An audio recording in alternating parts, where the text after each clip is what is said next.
Hi, everyone. Welcome to our Stand in Raw Courage event, Women Uplift. My name is Virginia Johnson, and I am the project manager for Women's Executive Network.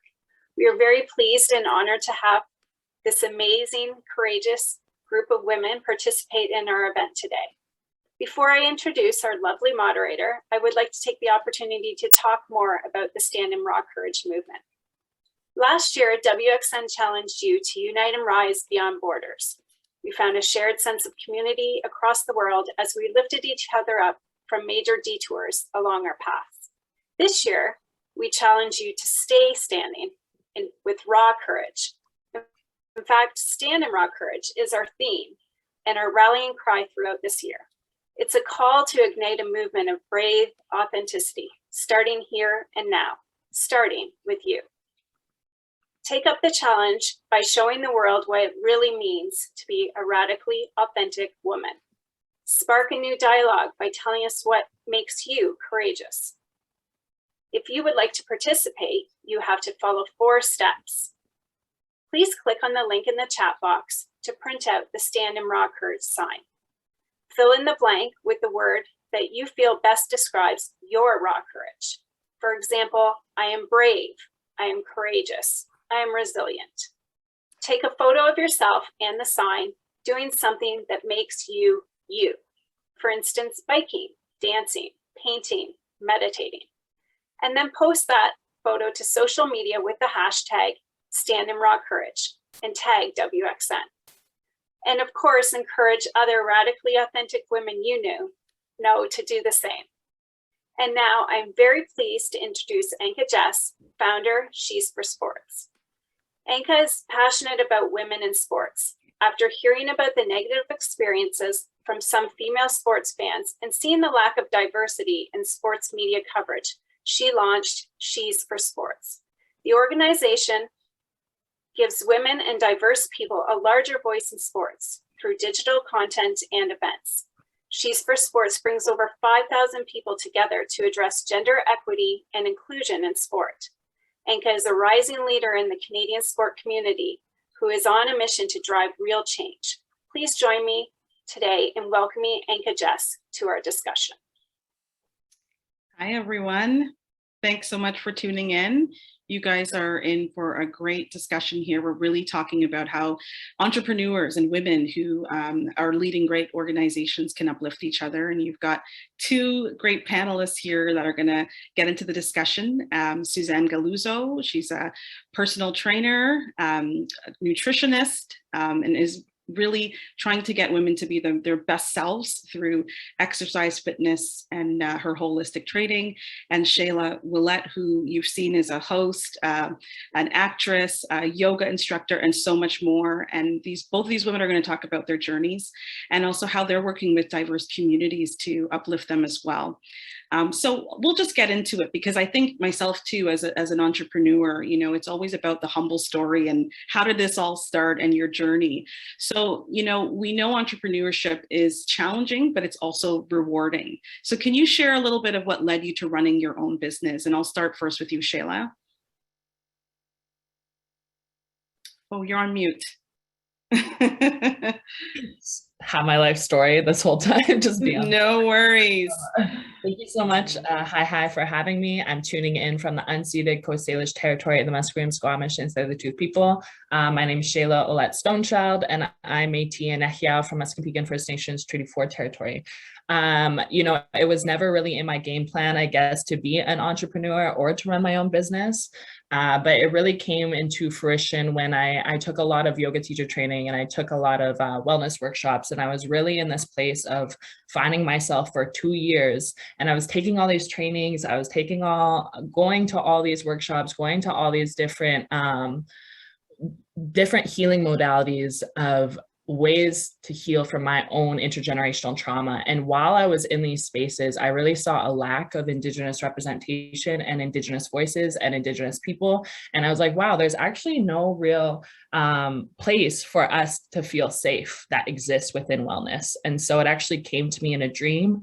The matriarch movement came to me in a dream, and it kind of interconnected everything that I've been learning over 2 years. And so that really provided the foundation and the answers that I needed needed to start the Matriarch Movement, which is a nonprofit organization, online platform, and podcast that focuses on amplifying Indigenous voices, specifically women, and providing wellness workshops to BIPOC women and Indigenous youth across Canada. However, I do have to give credit to my mother, Lori Olette, who is Métis. She actually had her own nonprofit organization, and she's been working in Indigenous communities for her whole life. And so I kind of grew up around that. And so she made me realize what was possible. And it was through helping other people that she felt in her power. And so it was really the matriarch and the mother before me that provided me the inspiration to now do what I do.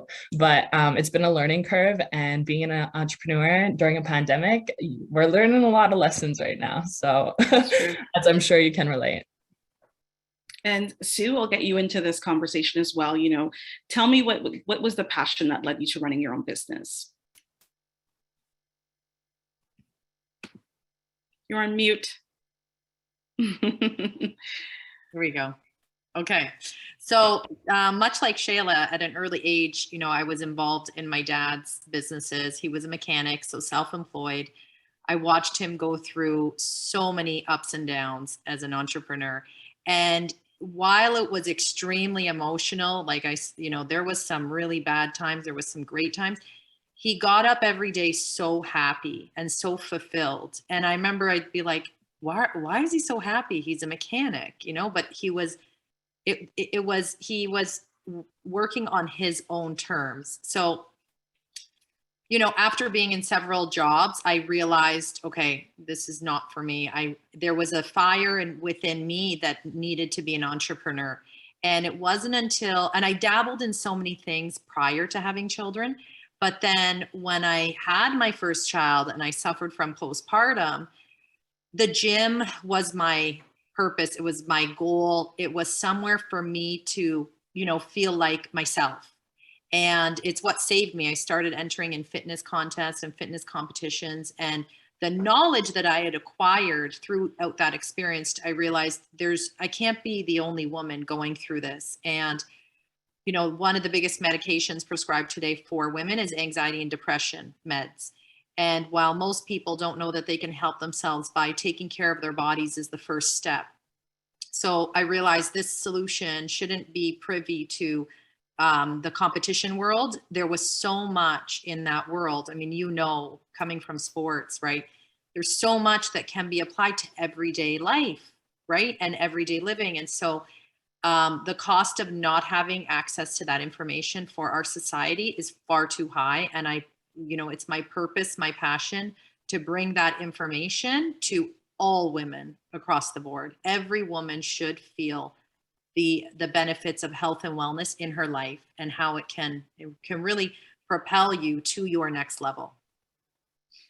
When we think about inclusion, sometimes, it might just take up one piece of someone's business, or it could be something on the tail end of a marketing campaign. But how are both of you trying to infuse inclusion throughout your business pipeline, your whole business?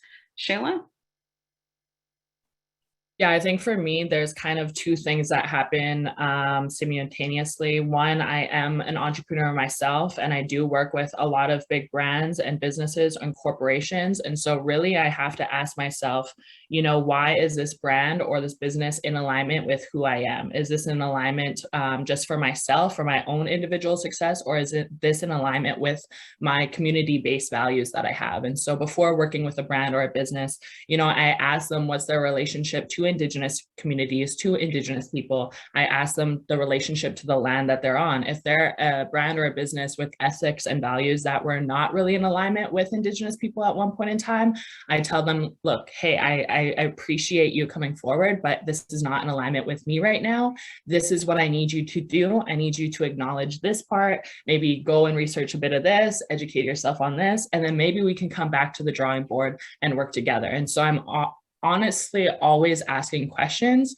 But when it comes in alignment with my own work in the matriarch movement, when it comes to creating inclusion, Indigenous people are always fighting our erasure. We're always fighting to exist even within the economy. And so for my business, I'm always seeking Indigenous women first and two-spirited people before I seek other people to have that position. And so right now, matriarch movement is 100% Indigenous female funded and Indigenous ran. And all the people that I've been interviewing are also Indigenous women and two-spirited relatives. And so now I'm working on branching it to include Indigenous men. But I think inclusion, before we ask ourselves, how do we include others? We have to ask ourselves, is this even a safe place or a brave space to include others? And so before you invite Indigenous people to the table, ask your why. Why do you want Indigenous people at the table? Is this just to check a box, or are you actually in true kinship and relationship with Indigenous people? Sue, do you want to talk about that in terms of your business structure or the clients or people that you partner with, and how are you trying to include inclusion throughout your business? Absolutely. So, much like Shayla, it has to feel right. And what's very important to me is that all women, no matter their age, background, nationality, or financial status, can see themselves as capable of being healthy. So my policy is share everything that I can. And that's why I do dedicate my platforms to, giving as much information as possible, educating the community easily on changes that they can implement for their health. And, many times I've been accused of sharing too much. And to me, that will never exist, because it's like it's my purpose to share all the information to all women and men, of course. Men benefit from the information as well.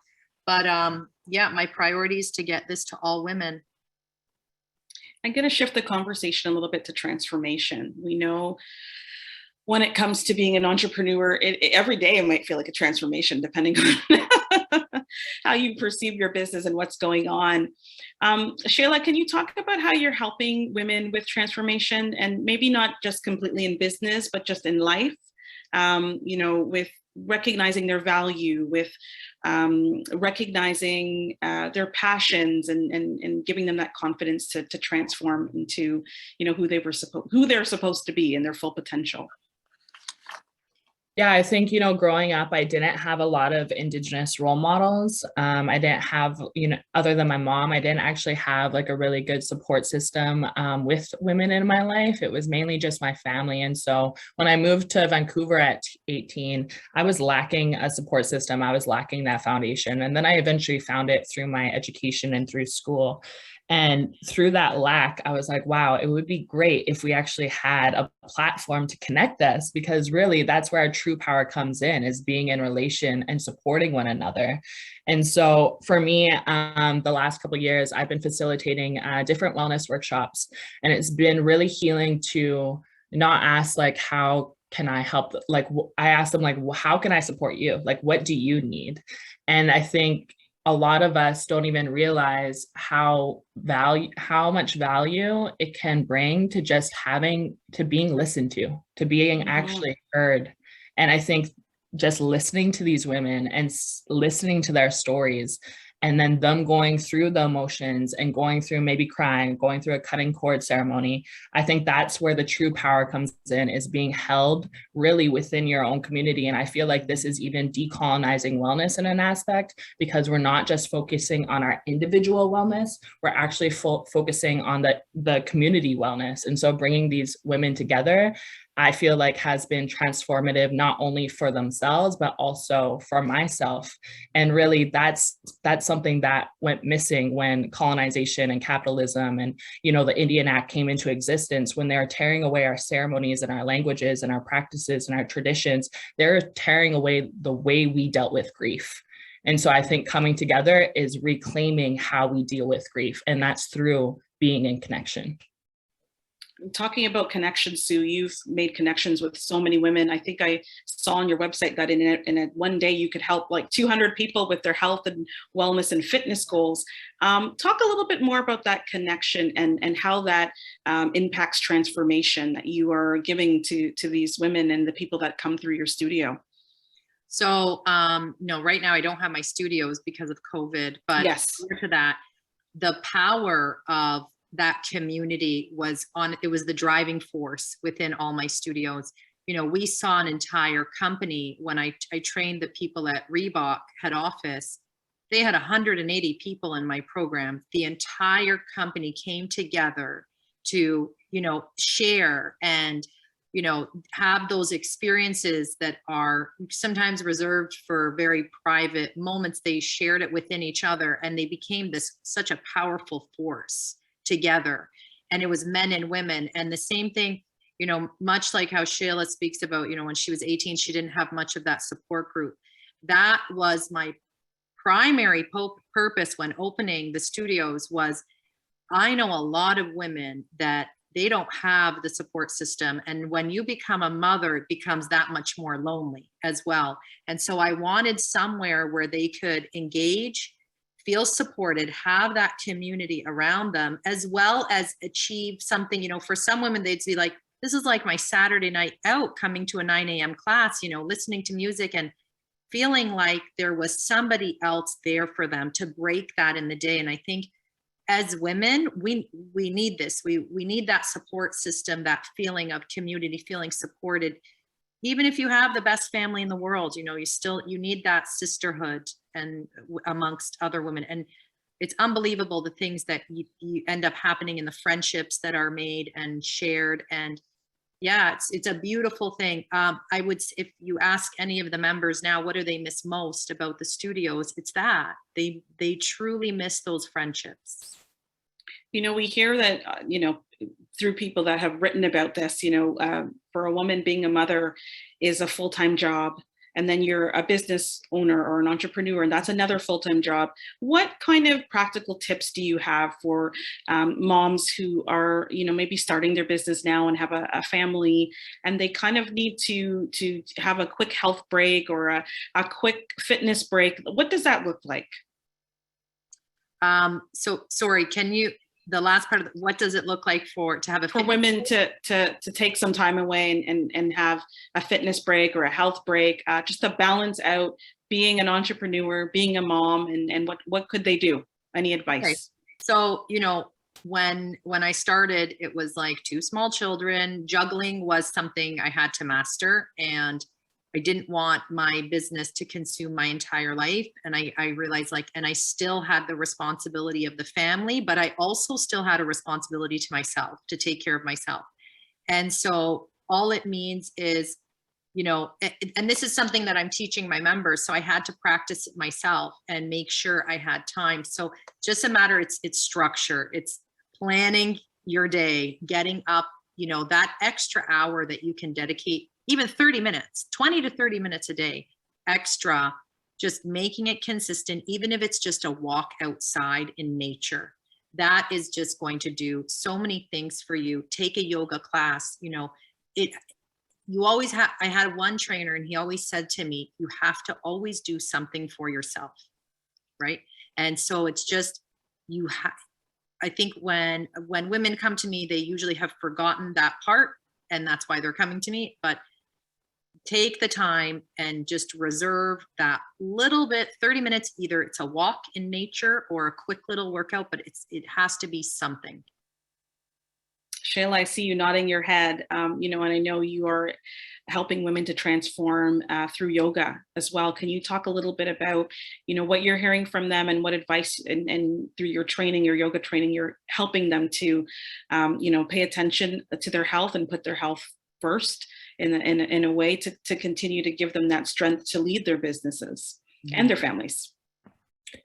Yeah, I think, you know, when I went to yoga teacher training, my perception of yoga was very limited, and it was only on like the physical asana practice, the physical postures. And when I went to yoga teacher training, my mind was just blown because I realized that yoga is a way of life. Yoga means union. It means union of mind, body, spirit. And when I learned more about the history of what happened in India and what's happened here in Canada, I noticed obviously a lot of differences, but also a lot of similarities on how, the yoga practice had to be taken underground because it was going to be taken away. Same thing happened here in Canada with the 1960 potlatch ban when we couldn't practice our ceremonies. And both of these are ceremonies. Yoga, the practice of yoga, our ceremonies, they're all connecting us to something greater than just ourselves. It's connection to creator. It's purification of mind, body, spirit. And so with these women, seeing obviously the similarities and the difference between yoga, but a lot of yoga's values are so interconnected with Indigenous values. And really it's creating like a reciprocal relationship with Mother Earth, the land, the water, and also ourselves. And so yoga, I think people are a little bit surprised when they start practicing because they realize that it's not just a physical practice, it's a way of life and it's a daily commitment, like you're saying, like getting up the morning, having those structures. And also it's an act of decolonization and reclamation of things that we were once never allowed to do. We would actually get killed for doing so. And I think just knowing that we're bringing what our ancestors at one point couldn't even do to the forefront, it's like birthing stuff in the past and present day consciousness and sharing that with other people. And these women, they're all on different cycles of their healing journey. But one thing that I think yoga helps us do is it allows us to go into our subconscious mind. It allows us to go into these limiting beliefs and conditions that have been fed to us by the colonial paradigm. And it allows us to really unblock those limiting beliefs so that we can reach our full potential and we can see clearly that we've come into this life already whole and integrated and balanced. It's the world that convinces us that it's not. And so seeing women realize that everything that they're looking for isn't out there, it's within here, is true medicine for myself and also for my community. So how are you helping women build confidence and allow them to really, be 100% sure in their talents? Where a lot of us, walk through each day imposter syndrome. How are you helping them through some of the services that you provide? So, you know what? I think as entrepreneurs, even as influencers, we all suffered from imposter syndrome at one point in our life, right? And so, I teach them the way I dealt with it was put your head down and do the work. If you truly believe that this is where you belong, this is where you want to be, of course, I want women to develop the confidence within themselves. It does, for a lot of women, when you don't feel your best, you're not going to portray your best, right? And so it starts with the mind, body, spirit. I get them to, eat nutritious foods, start to move their body, respect their body, honor their body. And from there, it's just a matter of time that whatever it is that they are trying to accomplish, it starts to happen naturally, organically, right? And so then they start taking more chances, taking more risk. I have women that will say to me, after doing my program, they were able to apply for the jobs that they would never see themselves in, or, take that course or go to school. For me, what I try to convey is there's no goal that's too big.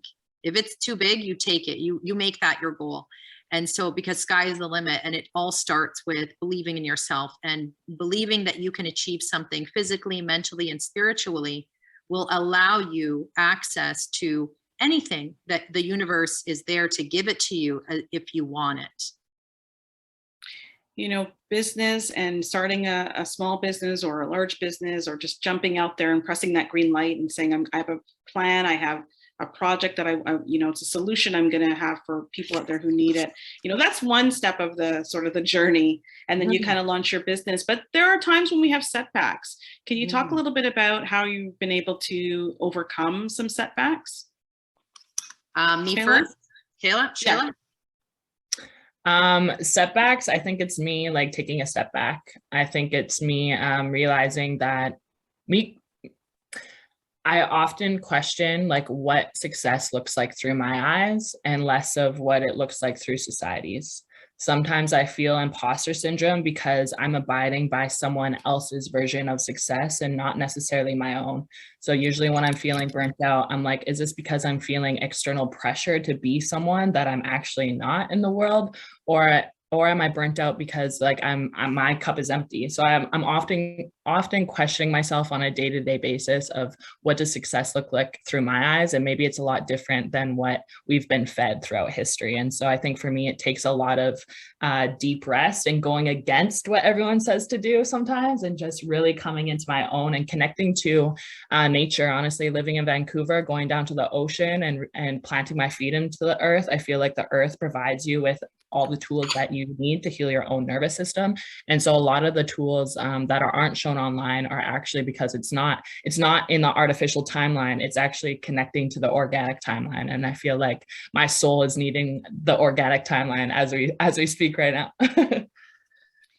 I'm gonna just interject a little bit here because our third panelist has joined us. Dr. Pooja Viswanathan, are you on the call?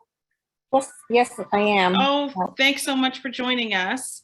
I'm going to give you some time to tell us a little bit about your company, Braze Mobility, and how you're helping the aging community have some independency and have some mobility, more mobility through your products that you offer that are supposed to be attached to wheelchairs. And I know you could probably explain it better than me, but can you tell us a little bit about your company and just what your passion was for starting Braze Mobility?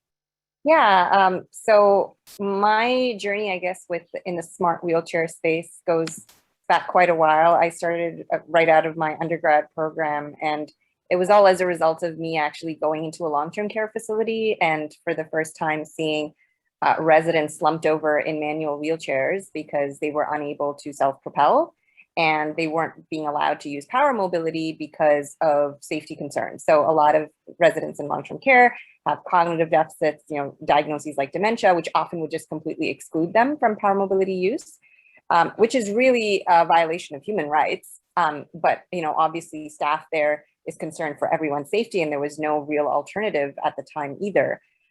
So me as a computer scientist at a time, it kind of seemed ridiculous that we didn't have technology that could help with the situation. So I ended up doing my PhD and my postdoctoral research on smart wheelchairs, which is really looking at how do we use sensor technology that is quite pervasive now in the automotive industry. How do we use that technology to improve safety and independence for individuals using wheelchairs? So it's been a long, convoluted journey, but essentially after many, many years of research and then frustration that there was still no commercial solution, it really kind of forced me to start the company. So entrepreneurship was never really something that I'd say I aspired to. I always saw myself in a role of leadership, but not necessarily starting a company because I had no business background, and family members, like nobody runs their own company. So it was a very, very foreign sort of world to me. But there was really no choice. So it seemed like if I wasn't going to do it, nobody else was. The bigger companies had other agendas, had other priorities. They didn't really see this as a need. And now, a few years later, it's this dialogue has changed, and people recognize, because we essentially created the evidence that there is in fact a market for this, and this is a real problem that affects several wheelchair users. So yeah, so that was kind of my journey. So I'm an entrepreneur really by more, because of like absolute need and frustration and all those things, rather than it being some kind of dream of mine. And how have you been engaging with the accessible community? Talk a little bit about, what you hear from them, and sort of how does that inform, the service improvements or the different things that you're planning on building to go along with this product or to make it better? Yeah, we've actually engaged with our end users right from day one. So as we were developing the technology, we created what we call the beta client community. And we essentially engaged all wheelchair users in the community from like the very first like really ugly prototype we had. And I think it was so amazing, because even when we had a prototype, that wasn't that great, it didn't really work all that well. I think people stuck with us and and gave us that feedback and really still believed in us. I think because they connected with us as people, right? And they saw us as allies, and they saw that we truly were committed to creating a solution that was going to make everyone's lives easier. And so we saw a lot of ownership and kind of, I guess, that comfort where people were really opening up to us and sharing some very personal experiences of their whole journey, especially for those who became disabled later in their lives. And so kind of their lives pre and post, and how it changed them and, brought about new perspectives. And so we benefited from really our early adopters sharing all of those insights. And we have continued to keep that program. And so now, as we roll out new products and features, we kind of have this community that we can tap into, that we kind of go back to and say, hey, we just came up with something new. Do you want to try it and give us feedback? And of course, they love that. I mean, they love having kind of first access to new features, and knowing that their feedback is actually going to be incorporated into whatever they see coming out as a commercial product. Well, it sounds very interesting, and I can't wait to hear a little bit more from you and the rest of the panelists. We are going to be taking a quick break, and then we'll be back. I believe we'll be back in about 10 minutes. Correct. We're talking about uplifting women, collaborating with women and other groups. Can you talk about your experience or tips that you have with people who want to engage with other groups, whether they're different groups from the group that they're servicing, or just maybe it's a group of a new audience or community that you want to tap into in terms of engaging your business with this group? So Sue, I'll start with you. How have you gone about that? Mute. Yeah. So I feel like it's really important to network, of course, and keep yourself open to different kinds of opportunities, different kinds of groups. And especially I'm very big on mentorship and coaching. And sometimes that's a way where you can have access to people trying to achieve similar things, people in the same industry, because it's a really important part of any business, I feel like, is to just be on the up and up of what's trending and what isn't, and having that support system. So, I've paid to be in a lot of groups, and that was something that I didn't really understand. I was like, I'm gonna have to pay for this information. I'm gonna have to pay to be around entrepreneurs that I wanted to be more like. And that's, sometimes that's the case. Or, when I first started my business, there wasn't much available. 13 years ago, there wasn't many support groups, coaching programs, masterminds, and so you really want to put yourself out there and get involved as many groups like this group, WXN. There wasn't anything like this, when I first started my business. And so I'm so grateful that more and more are coming out, especially for young entrepreneurs. They need it. They need that support system. Dr. Pooja, how are you engaging with other community groups or just other business groups, or different people that maybe your business and you want to engage in, or maybe you want to learn from this group? How are you going about that? So we've been part of a number of incubators / accelerators since we started. In fact, we kind of, when I started the business, and for me it was so critical because I didn't have a business background, like I mentioned. So starting from scratch, we're very lucky here in Toronto, downtown where I was already, and there was sort of almost this entrepreneurship ecosystem that was starting to emerge, and just so many free resources that I could tap into. So I did every free sort of entrepreneurship 101 course I could do, and got into an incubator there that specialized in helping kind of scientists and researchers start companies, which was, really great, because I think there's a lot of similar challenges that people have, especially when they start in the academic space and are trying to move into commercialization. So whether that's, how to engage with the innovation offices, how to figure out if there's like university IP. In my case, we're part of University Health Network, which is university and the hospitals as well. And hospitals have their own IP policy. So navigating that whole sort of IP situation, it was really critical to get advice from an incubator that actually had really, really strong know-how in that area and how to go around those negotiations. So started there, and then just kind of like just kept applying for many, many different kinds of incubators, campus linked incubators, and then incubators that were not attached to the campus. So I'd say we're probably still part of, because you kind of like, once you're part of an incubator, you're kind of there, you know, part of that community for life. And, you know, I'd say we're part of probably 20 or 30 different accelerators or incubators. And then they formed what I like to call my SOS network, right? So I have this like massive list of mentors that I've accumulated from all of these different networks. And anytime we have a challenge, I literally put out like an SOS to the whole network going, you know, this is what I need. Can any one of you help us with this? And so that way we're not reinventing the wheel. You know, it's highly likely that someone else faces the challenge that you have. And so you can really tap into other people's learnings. So that's been really, really critical for us. And then has also led to introductions to, you know, well, almost like every other week or so, I'll get an email from a mentor that says, hey, you should connect with this other company that's doing, you know, something similar. And then got invitations to be parts of other networks, like especially in the accessibility space now. We're really starting to see new networks and new collaborations emerge, like the Age Tech sort of collaborative that came out of AARP recently, that we're also a member of because we were part of the AARP Innovation Lab, which was, again, like, you know, kind of a mini accelerator. So that's kind of how we've gone about, like, that's been kind of the bulk of our networking, whether it's meeting other similar companies or mentors or advisors. That's what we've done. And so I highly recommend that. And most incubators and accelerators are actually free.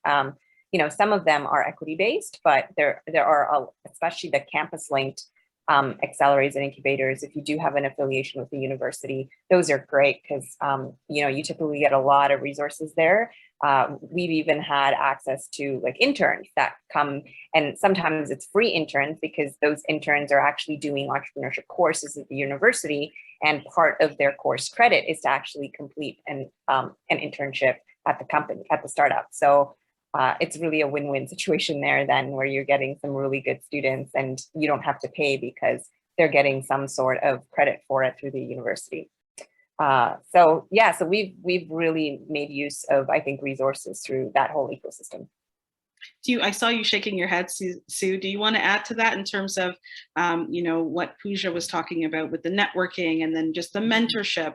Are you sort of working on, you know, mentoring young girls in health and fitness, or how are you helping to sort of build the next pipeline, I should say, of women in health and fitness? I think it's really important that you give back. And so I've developed with one of my coaches, one of my mentors, we developed another program to teach how to build a really successful online program. And so that's also as well as other mentorship type programs that I'm working on. And just like Pooja was saying, you know, the interns are amazing. Getting young, you know, girls and guys in, showing them what you've done, showing them that it is possible, and teaching them is really, it's very fulfilling to also have that now involved in my business, bringing on board some younger girls and teaching them about the online world, the online space, and that, you know, it's this whole other journey for them as well. So I think it's very fulfilling being an entrepreneur and being able to have access, you know, to different parts of your business. It's not just equity based, you know, there's so much to it, so many different layers. Let's stick to that online piece, because I know, you know, depending on where you live in the country, we're all sort of moving forward to hopefully having COVID kind of slow down or come to an end. But we're still also communicating and connecting with everybody across the world, in our cities and our provinces, online. So Pooja, how are you able to maybe pivot your business or offer a new service or continue to keep your business going during this time, with digital and online technology? Yeah, it's really interesting because when we started, given that we're based in Canada and most of our clients were in the US, it very quickly became apparent to me that it was going to be very difficult for us to scale if we didn't start to use, more sort of digital online methods. And so very early on, way before COVID, we started doing Google Meets and Zoom meetings to do virtual in-services. So these were meetings that we would do or demos we would do with therapists in the US to show them, what our system could do. And it was so interesting because back then, some facilities embraced it, others are just not set up for it. So they just didn't have a way of they had to bring in a projector or whatever, they didn't have the equipment that made it easy for everyone to actually view these demos. So it was really interesting when COVID happened because we had already been doing some of them. And then all of a sudden now the clinics completely opened up to that and we're embracing this new method. So we got in very early on. And we were probably, one of the first companies in our space to start really leveraging kind of these Zoom meetings and Hangouts and things like that for our demos. And that one went great. I mean, obviously, eventually everybody started doing it and then it became hard to get people's attention. And now, we've gone through just phases where people have just been zoomed out. And so we've had to try and be a bit more creative. But that really helped the fact that, we were already embracing of virtual services just because we had to, because that was the only way we could break the geographic barriers that we had. And then we also, again, just before COVID had really started looking at using LinkedIn and automated messaging as a tool. And so again, the timing was perfect because we'd already started those campaigns. And then with COVID, a lot of people now, again, were actually online more. So we were actually getting even better response rates through LinkedIn because people were just checking being at home, I guess, they were checking LinkedIn and stuff more often. So I think a lot of the stuff that we invested in, we just kind of started investing in digital sales and marketing, maybe, in the 6 months leading up to COVID, and then COVID hit. So we really got to see the benefits of doing that. But I think, overall, I think we've always really embraced the virtual format. When we have been at conferences, we don't just rely on the virtual platforms that the conferences provide us. We'll usually also create our own Zoom links and then invite people to our own Zoom meetings, which then we really, again, see a lot more interest and engagement that way. And we've gotten comments on that too, because we've had others attending the conference say, wow, you guys are actually one of the few at this conference that have really embraced the virtual format. And, we actually have staff dedicated that's there, that's interacting, and people really like that, because a lot of these other booths people don't really invest in, and they just, leave just a booth there and just a chat window or whatever. And, meanwhile, we actually have people that are online and that are engaging and answering questions and stuff like that. So I think it's been great. I think even in terms of one huge thing actually that happened was, a lot of conferences aren't accessible. And so even the ones in our industry, they don't get a lot of end users coming to them because, travel issues, oftentimes there's no support for them to fly their caregivers with them or their personal support workers. And so we often would go to these conferences and there would just be no end users. There would just be the therapists and the businesses. But because, again, of COVID, often when we would do virtual meetings, we would just invite our clients now to come and present with us. And that's fantastic because now they actually get to be a part of a lot of these presentations that they usually wouldn't, because otherwise they would have to fly to a conference to present, which creates all these logistical issues. So I almost kind of wish that people will, even post-COVID, will maintain virtual formats in a lot of these cases so that it actually opens up more opportunities for people with disabilities to attend.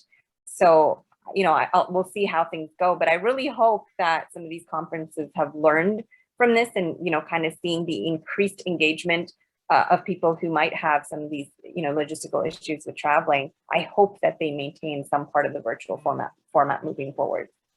Sue, can you share a success story of someone that you were able to help virtually? Maybe someone that lived another part of the world. I'm not sure. I know you have a wide range of a community that you help. So was there anybody that you really were able to transform their lives during this time?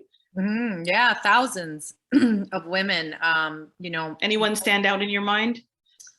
Oh my gosh, there's so many. Gosh, I'm trying to think of somebody that lives. I had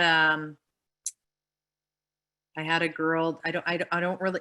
She lived in the States. I'm not going to say what state so that nobody knows, right? But she was able to reverse her diabetes by doing my program, which is not uncommon. A lot of women, but things like that. Like I think the great thing about going online during COVID was it gave more accessibility to people that otherwise couldn't come in. I was strictly in person at one point in studio, and while I did start my online program just before COVID, November 2019. It wasn't until when COVID really happened, I had access to women that I would never have access to. They lived overseas. Many of my clients are in the States, in Europe. We have them all around the world, and they were able to completely change their lives and implement healthy habits, losing, 50 pounds, 90 pounds, 100-pound weight loss we have, reversing diabetes, reversing heart disease, just incredible things. The great thing about online is that there's still an online community, and it's very supportive as it was in person.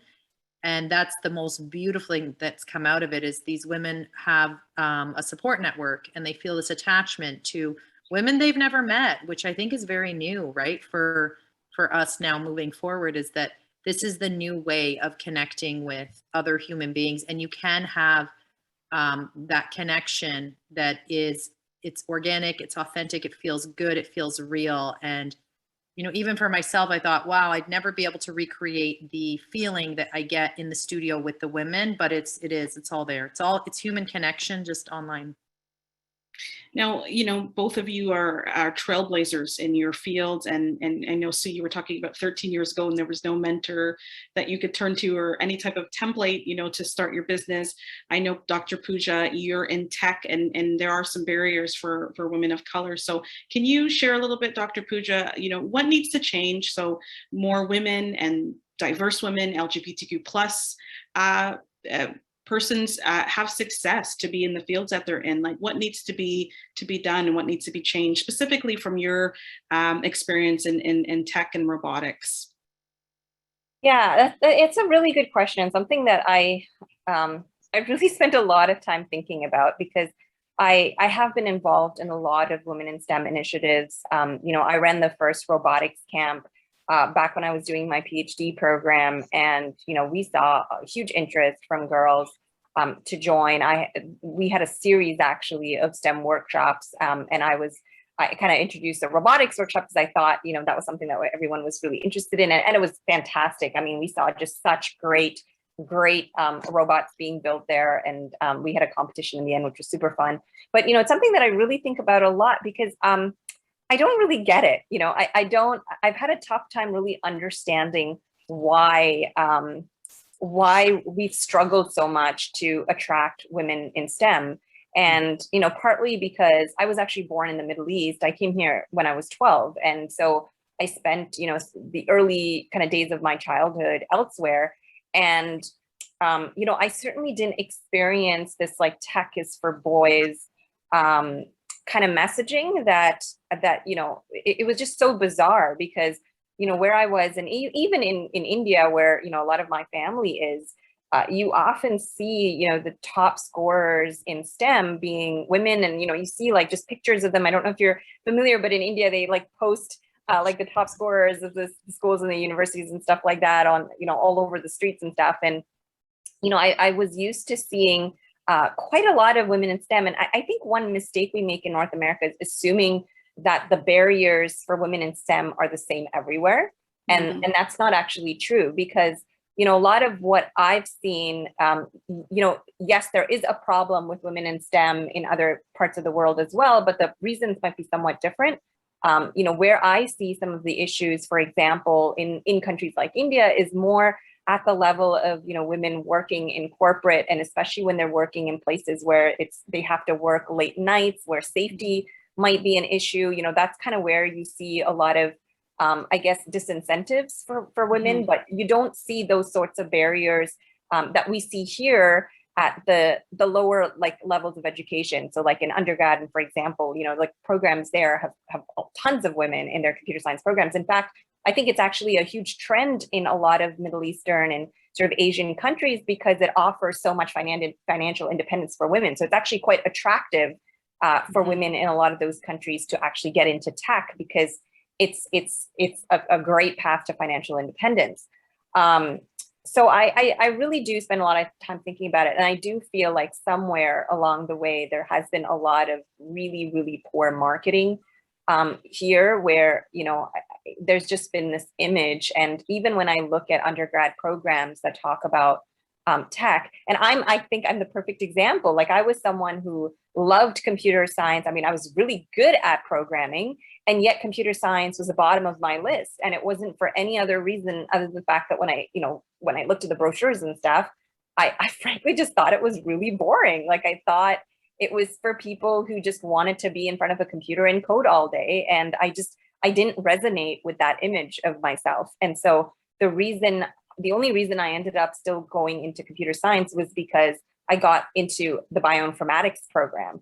And the bioinformatics program was marketed as this like really sexy new program where you got to learn about genetics and the human body, and doing drug discovery and all this sort of stuff, which was way more appealing to me. So it was literally same program, but the way that they marketed this new specialization was just so attractive to me that I said, okay, well, if I'm going to be doing the bioinformatics specialization, then I'll do computer science. But otherwise, it was the bottom of my list. So I think we can do so much better in terms of how we portray computer science as, or any of these STEM fields as just making it seem, or making it look to be more appealing, showing the connections to how we can actually impact human quality of life. Those things are definitely more appealing to women, as we do tend to see. I think we love to see our work make a difference and make an impact. We definitely see higher proportions of women in specializations that do have a bit of sort of a health, stream. What do you call it? Sort of like a stream. Yeah, exactly. Yeah. Like, some sort of mix of health and tech. So, I think we just need to kind of leverage those things and just work on better marketing. And then, as we also have more women in tech, obviously, I think having more role models and having more of the younger girls growing up now seeing that, there's women there. So representation and all of those things that we already know about can obviously make a huge difference as well. Thanks for that. And very quickly before we get into our Q&A, Sue, are there like top 3 resources or top 3 platforms or things that you are your go-to that you use to kind of keep your business steady or keep yourself balanced in the day? I know everybody's trying to schedule everything and get their work done. As a business owner, we're kind of doing everything at one time. Are there resources that you use that have helped you streamline?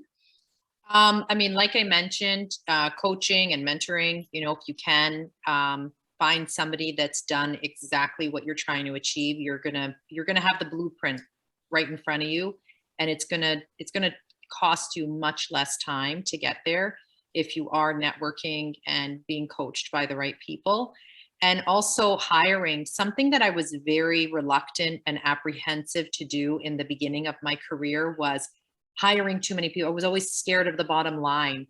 When meanwhile, once I learned how to properly hire people smarter than me, it allowed me to do the things that I'm really good at, which is inspiring and creating content and creating programs and, you know, really diving deep into nutrition. And so I think as entrepreneurs, especially ones that are starting out, you know, you're so scared of losing money and losing your shirt. And I've lost a lot of money, but if I were to do some things differently or give somebody advice who's just starting out, hire. Don't be scared of hiring. It's going to help you achieve more and do more. And hire slow, fire fast. Right? That's a hashtag. I hope somebody wrote that down. Dr. Pooja, you know, are there any resources, platforms, or ways of thinking that have helped you manage your business? Yeah, I think I hit on it earlier, support system. It's so, so important. My SOS network has been critical, and it's in all aspects of the company. So, you know, whether it's finance, whether it's marketing, whether it's sales, you know, we've kind of collected this group of mentors that have expertise across the board. And so, like if I have a sales issue, and this is actually something that we did as our mentor network really started growing, believe it or not, we actually have a CRM just to manage our mentors and advisors. So we have them all like labeled according to their expertise. So if we have like a sales issue, like we know everyone, you know, in our mentor network that has sales expertise. And I highly recommend that, especially as you're growing out your network. It's something that we had to do because we were part of Techstars. And for anyone who's familiar with Techstars, you end up meeting with 100 mentors in the course of like 5 days or something like that. Wow. It's insane. So you have these like, you know, whatever, like 15-minute, like, interviews with all these mentors, and then you get to decide who's going to be your lead mentors. But in the process, you meet with 100 mentors, and we couldn't manage that without a CRM. So that's where it started. And then it's something that we've maintained over time. So, you know, and that's the one thing that when I look back and look at Techstars, that was the huge value to us, is, you know, just having access to such a vast network of mentors within such a short period of time, and who have all, you know, mentored at a very, very high level as well, right? Like, you know, there's certain phases or certain issues that you have in certain growth phases. And especially I say, like, you know, in Canada, I think we really struggled to find mentors, especially in the sales and marketing areas. You know, they're really strong on the R&D side, but when it comes to sales and marketing, we really struggle with that. And one thing that we found is, again, by not limiting and looking abroad and looking in the US, where, you know, the companies, there are just so many more bigger companies. And as a result, you end up with more mentors who have had that experience of being at those bigger companies and seeing all of these pain points in growth. It was huge for us. So, you know, kind of looking beyond your sort of local geography, and then building out the network and organizing it in a way that's actually useful, has been, I think, really critical for us. Well, thank you both for this engaging conversation. I think we're all walking away with, you know, how we can uplift each other, how we can engage with other community groups, listening to people, getting feedback, and just, you know, us individually being role models for other women who want to start their business or are thinking of scaling their businesses. So I think we've left everyone on the call with some good tips and some good advice. And also thank you to Shayla. I know she probably couldn't join again on the end, but I think we got some good information and some good content from her when she was on the call. So thanks everyone for this exciting talk. And we're gonna get into a quick Q&A, and I'll hand it over to WXN to you know, manage this Q&A portion. Perfect. Thank you very much, Ainka. So we did receive a couple of questions through the registration process. I also do encourage everyone that is participating here with us today to please, you know, put in their question in the chat box, or if they wish, they can just unmute themselves and ask the question live. So one of the questions that we received is, what are the best strategies to ensure global engagement programs are inclusive and engaged to all women? Dr. Pooja or Sue, do you want to take that one on? I guess it's programs that I'm assuming maybe a North American company or somebody here wants to build a strategy for global engagement to engage other community groups globally, and ensuring that they're inclusive. Yeah, I mean, I guess, there's obviously like standard strategies. If I were to say like, what could a global engagement program do, for example, to incentivize me to engage, just speaking personally, again, I think it all just comes down to, marketing, representation. I think if there's, if it's advertised in a way where you can see that, there is representation, that's obviously, an encouragement. So it shows that, okay, well, the people, they're thinking about that. I think diversity and inclusivity in the committee that is organizing things is, I think, the first step, right? Because that's where I see often things lacking, even in corporate and like organizations that I see. You see these like diversity and inclusion initiatives, but then the leaders who are actually running those programs don't reflect the diversity that they're trying to create. So I always think that, that's where it all starts, right? And if you can create that diversity inclusion in those like leadership committees or in the committees, you kind of then almost don't necessarily need to have such an agenda, because the diversity just kind of happens, right? Because now, say you have a diverse committee, that means it's automatically going to go out to networks that those individuals belong to, which is then automatically going to bring in a diverse set of networks. So I think a lot of things sort of just, it's sort of like a bit of a snowball effect, but I always like to think of it as it's got to start at the top. And then I think it just, trickles all the way down. That's my general comment. I think when I look at ALS or DI initiatives, is that's where I always see the biggest gap. Is it's the committees that are actually coordinating these things don't reflect the diversity that they're trying to create. Sue, did you want to jump in on that one, or maybe take the next one? Sure, we'll talk about the next one. Okay. Do you have another question? Yep. What was really helpful for you when you getting your business from the initial stages to one that can be sustained? I would say for my particular business, like being with the bricks and mortar, being in studio at the beginning, I'll talk about that one first. I would say really involving community. Like I said, it's not just about the bottom line. It's about the community that you're operating in, and are you serving it as best as you can? Are you being an active member in the community that you are trying to benefit from? And then, as well as in the online world, one thing that I try to communicate with anybody that's starting out in an online business is just develop as much free content and free information to be as inclusive as possible with as many types of people as you can, and just keep serving your message, and don't worry about anything else until just keep getting your message across as best as you can, and just keep giving information and creating content. I think that's my favorite thing to do, is create content and give information. It's something I really enjoy, and I know that it's received well. Thank you. Is there another question? Yes, there's I believe 2 more questions, or yeah. So how or if to approach inclusion as an important consideration in a client's organization where it has not been identified as an area of change?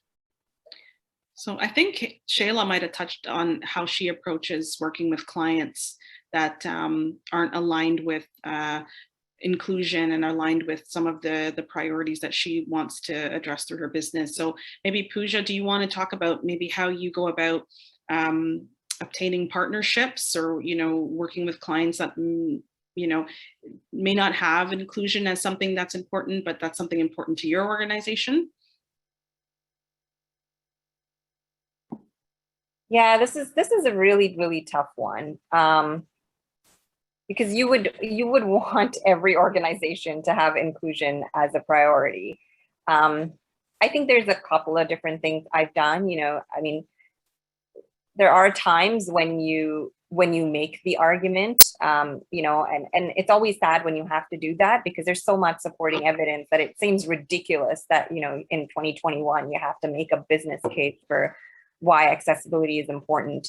And, you know, and then there's like the more practical aspect of it, right? Which is, you know, I've generally found, a lot of times I've kind of faced, you know, just these major roadblocks where, you know, people, and this is, you're talking about where it's been identified where it's very clear that the client has not identified that as an area of change. But there are times where people will say that it is a priority and their actions are not in line. So, you know, I think when you sometimes you hit a wall like that, there have been times where I've had to say, okay, well then, you know, there's just other strategies you might want to take. Like you might go to a competitor of theirs who maybe does have, you know, it as more of a priority and put your energies there. And, you know, oftentimes these organizations with that don't prioritize it will come back later. And, you know, it might have nothing to do with the fact that their priorities or values have truly changed. It might just have to do with the fact that, you know, they know that their competitor is on board and now, you know, they can't afford to miss out. And unfortunately, you know, I find in the real world, FOMO drives a lot of people's decisions rather than real values or, you know, ethics, especially when it comes to these sorts of things where people just actually genuinely just don't see the ROI. So, you know, maybe not the popular answer, but, you know, I think you got to pick your battles sometimes too. And, you know, if you find that you're drained trying to change someone's perspective on something, you might be better off investing in, you know, organizations that are actually more aligned. And sooner or later, those other organizations are going to jump on the bandwagon, maybe not for the reasons you'd like, but, you know, sometimes they will. And it's happened to us many, many times where making those arguments has not actually led to anything. And then it's been sort of other reasons that they've jumped on board later on and mostly out of FOMO. I like that very transparent answer. Is there one more question for the panel? That was it. There was one more question, but then it was already answered. So I do encourage, again, our participants to ask that questions now before we wrap it up. So if anyone has any question, please type it in the chat box or unmute yourself. Don't be shy. We're here to answer your questions.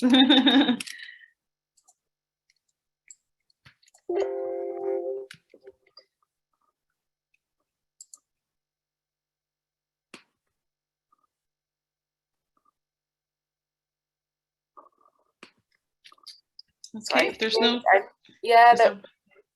one's coming through. No, there are no questions. So I'm just going to pass it on to you, Ainka, to do the closing and wrap it up. Yeah, we had if I can actually just also make a comment, because there was a question on the chat to me about barriers. So I just wanted to clarify, because I think this comes up a lot, and you know, there's often it's hard to sometimes discuss you know, these things because the issue around, I think, barriers, you know, in accessibility and inclusion are multifaceted and complex. So I think the point that I'm trying to make is not so much that, oh, we have barriers here and there's no barriers anywhere else. That's not true at all. We have barriers everywhere. The issue is when we try to find one solution that's going to work for everybody. And the point that I'm trying to make is that while all of us might have barriers, the details around what those barriers are might be very different. And if we don't completely understand why those barriers exist, we can't really come up with a practical solution. And so taking the time to understand, you know, what my barriers might be as a woman in tech and, you know, in the domain that I'm in might be very, very different than for someone else. Even though we might be even in the same place, we might have even had similar experiences, the barriers might still be different because they're all, you know, there's connections to the way that I was brought up. There's connections to, you know, how have my family kind of like raised me around this? What were the examples that I grew up seeing? There's just so many different factors that I think, you know, where we go wrong is to say, oh yeah, like, you know, how do we solve this problem? But we're not really considering that it's just so multifaceted and so complex that we really need to take the time to understand and to accurately figure out what the barriers are for each individual, so we can solve the barriers for them specifically. So just wanted to clarify that I'm not saying that there aren't barriers elsewhere. I think there's absolutely barriers everywhere, but we need to take the time to understand how those barriers are different before we set out to solve them. Thanks for clarifying that, Dr. Pooja. Sue, there's one quick question for you. I think we've got about a minute. What do you feel is the most important habit or routine to be successful in one of your programs? I know you run multiple programs, but is there that one thing that you tell, clients or participants to stick with, or to do something to kind of keep the journey going? Two things. One, kind of overall, is just be consistent with your long game. Don't worry about your short game. It's the long game that matters. It's the time under tension that matters. And it's the patience that you need to endure the long game, because too many times we just want the quick fix, right? And number two is 16 ounces of vegetables a day. If you can stick with 16 ounces of vegetables a day, green ones, you're gonna not have much room for a lot of bad things. And you're going to be, as women, it's the only way to push out excess estrogen out of our bodies, which we don't want to have. Too much estrogen in our bodies can lead to things like breast cancer. So I would say live by that rule for the rest of your life, and you'll be in a very good situation. I love how we ended on a health note and helping all of us do better with our health and our lifestyle. And I think for entrepreneurs, once you're healthy, then that's more than the first step, right? We have to be healthy and looking at our health and wellness to really provide the right services and products to people, right? So thanks so much, Dr. Pooja and Sue. Very quickly, Dr. Pooja, if anybody wants to learn a little bit more about your organization, where could they go? Yeah, they go to our website, www.braisemobility.com, and I'm just typing that into the chat window now too. And Sue, yourself? Yep, Suzanne, I'm going to type it in as well. SuzanneGalluzzo.com. Yeah, and you'll see everything to do with my programs. Thank you, Kim. I see you.